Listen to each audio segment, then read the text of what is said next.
এবার নিজের best friend স্মৃতিকে অন ক্যামেরার সামনে ইচ্ছা মতো ধুয়ে দিলেন ফারহানা বিথি। বললেন, যাদের মনুষ্যত্ব নেই তাদের সঙ্গে আমার কোনো বন্ধুত্ব থাকতে পারে না, তারা রাগ করলেও আমার কিছু যায় আসে না। হ্যাঁ ভিউয়ার্স, চলুন ঘটনার বিস্তারিত জেনে আসি আবারও কি হলো এই দুইজনের মধ্যে। বিথির সাজেক যাত্রা তো আমরা সকলেই জানি, কিভাবে গেল, কোথায় গেল এবং ফেরার পথে সেই মর্মান্তিক ঘটনা এখনো সোশ্যাল মিডিয়ায় ঘুরপাক খাচ্ছে।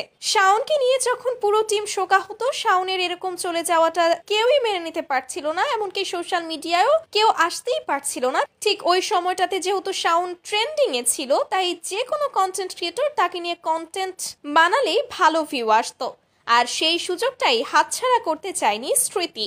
সবাই যেখানে শোকে শোকাহত, সেখানে স্মৃতি আর বাপ্পি মিলে ভিউয়ের লোভে সাজেক ট্যুরের ভিডিও ছাড়তে থাকে এবং ইচ্ছাকৃত শাওনকে নিয়ে কথা বলতে থাকে ভিডিওতে। আর এটা দেখেই চটে যান ফারহানা বিথি। ফারহানা বিথি বলেন, আমরা এখনো শাওনের শোক কাটিয়ে উঠতে পারিনি, আর তোমরা দুজনে শুধুমাত্র ভিউয়ের লোভে কন্টেন্ট ছাড়ার প্রতিযোগিতায় নেমে পড়লে।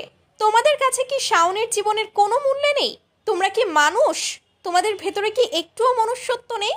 বিথির এরকম কঠিন কথাগুলো মেনে নিতে পারেনি স্মৃতি এবং বাপ্পি, তাই তারা লাইভে এসে জানান দেয় ফারহানা বিথির সঙ্গে তাদের কোনো সম্পর্ক নেই। ফারহানা বিথি কেমন আছে, কি করছে তারা কিছুই জানে না।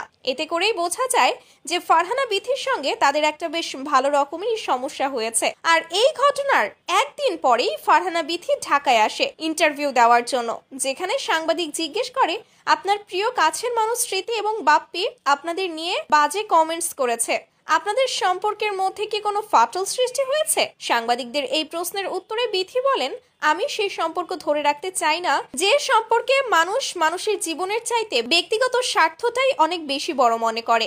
স্মৃতির সাথে একটা সময় আমার ভালো সম্পর্ক ছিল, এখন নেই, কারণ তাদের ভেতরে মনুষ্যত্ব নেই। আমরা যেখানে শাওনকে নিয়ে এখনো শোকাহত, সেখানে কিভাবে স্মৃতি আর বাপ্পি পারে আগে আগে কন্টেন্ট দিতে? সুতরাং ওদের সাথে আমাদের আর কোনো সম্পর্ক নেই। কে রাগ করলো, কে অভিমান করলো, এগুলো দেখার সময় আমার নেই, কোনো কিছুই এখন আর যায় আসে না।